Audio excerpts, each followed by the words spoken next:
ایک دفعہ کا ذکر ہے، ایک بادشاہی میں ایک بہت ہی پیاری شہزادی رہتی تھی جس کی شادی ایک دور دراز ملک کے شہزادے سے طے تھی۔ لیکن اس کا سفر جو خوشیوں سے شروع ہونا تھا، ایک ایسے خوفناک موڑ پر آ جاتا ہے جہاں سب کچھ بدل جاتا ہے۔ یہ کہانی ہے گوز گرل کی، ایک ایسی شہزادی کی داستان جس سے نہ صرف اس کا تاج بلکہ اس کی پہچان تک چھین لی گئی۔ تو ذرا سوچئے، کیا ہوتا ہوگا جب ایک شہزادی سے اس کا سب کچھ چھین لیا جائے اور اس کے پاس صرف اس کی اپنی آواز بچ جائے؟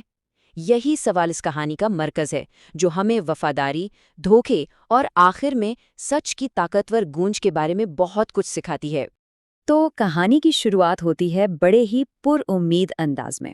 ایک نوجوان شہزادی اپنے ہونے والے شوہر یعنی ایک دور کے شہزادے سے ملنے کے لیے ایک لمبے سفر پر نکلتی ہے۔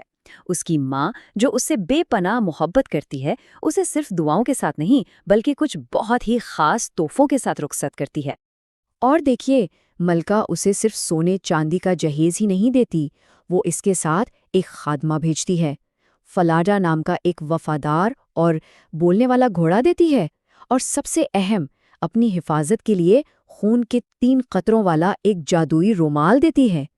یہ تحفے صرف قیمتی نہیں تھے، بلکہ یہ شہزادی کی حفاظت اور اس کی شناخت کی ضمانت تھے۔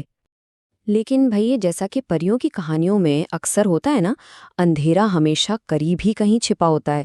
شہزادی کے اس سفر میں ایک خوفناک موڑ آتا ہے، اور یہ دھوکہ اسے کسی دشمن سے نہیں بلکہ اس کی اپنی ہی خادمہ سے ملتا ہے۔ شہزادی کے بے بس ہونے کا یہ سارا سلسلہ ایک چھوٹی سی بات سے شروع ہوتا ہے۔ جب اسے پیاس لگتی ہے تو وہ خادمہ سے پانی مانگتی ہے، لیکن وہ بے رحمی سے انکار کر دیتی ہے۔ مجبوراً جب شہزادی خود ندی سے پانی پینے کے لیے جھکتی ہے تو اس کی ماں کا دیا ہوا وہ جادوئی رومال پانی میں بہہ جاتا ہے، اور اس کے ساتھ ہی اس کی ساری حفاظت بھی ختم ہو جاتی ہے۔ بس اسی کمزوری کے لمحے میں خادمہ اس پر حاوی ہو جاتی ہے اور شہزادی کو مجبور کرتی ہے کہ وہ اپنے کپڑے، اپنا گھوڑا اور اپنی پہچان سب کچھ اس کے حوالے کر دے۔ اور اس دھوکے کو پکا کرنے کے لیے خادمہ اصلی شہزادی سے ایک بہت ہی خوفناک قسم لیتی ہے۔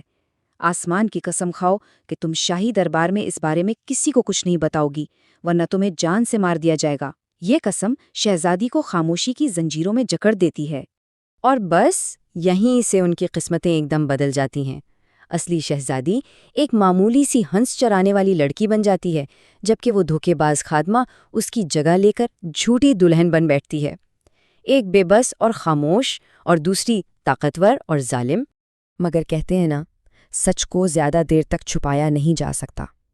اپنی اس نئی اور مشکل زندگی میں بھی شہزادی اپنی اصل پہچان کو زندہ رکھنے کے لیے کچھ انوکھے طریقے ڈھونڈ لیتی ہے۔ جھوٹی دلہن یہ بات اچھی طرح جانتی تھی کہ ایک گواہ اب بھی زندہ ہے جو سچ بول سکتا ہے، اور وہ تھا وفادار گھوڑا فلاڈا۔ اس ڈر سے کہ کہیں اس کا راز نہ کھل جائے، وہ ایک ظالمانہ حکم دیتی ہے، فلاڈا کو فوراً مار دیا جائے۔ لیکن ہماری شہزادی اپنے وفادار دوست کو بھلا کیسے بھول سکتی تھی؟ وہ قصاب سے درخواست کرتی ہے کہ فلاڈا کا سر شہر کے ایک بڑے دروازے کے نیچے لٹکا دے۔ اب وہ ہر روز جب وہاں سے گزرتی تو بڑے دکھ سے کہتی، افسوس فلاڈا، تم یہاں لٹک رہے ہو۔ اور کمال تو یہ تھا کہ وہ سر جادوئی طور پر جواب دیتا، افسوس نوجوان ملکہ، یہاں سے گزر رہی ہو۔ اگر تمہاری ماں کو یہ معلوم ہوتا تو اس کا دل ٹوٹ کر 2 ٹکڑے ہو جاتا۔ یہ روزانہ کی گفتگو اس کی سچی شاہی پہچان کا ایک خفیہ ثبوت تھا۔ اچھا، اب کہانی میں ایک اور کردار آتا ہے۔ میدانوں میں ہنس چرانے والا ایک لڑکا کونراڈ شہزادی کے خوبصورت سنہرے بالوں کو دیکھ کر بار بار انہیں چھیڑنے کی کوشش کرتا ہے، جس سے شہزادی بہت پریشان ہو جاتی ہے۔ خود کو بچانے کے لیے شہزادی اپنی بچی کھچی جادوئی طاقت کا استعمال کرتی ہے اور ایک منتر پڑھتی، اے ہوا، چلو کونراڈ کی ٹوپی لے جاؤ اور اسے اس کا پیچھا کرواؤ۔ اور فوراً ایک تیز ہوا اس کی ٹوپی اڑا لے جاتی اور شہزادی کو اپنے بال سنبھالنے کا موقع مل جاتا۔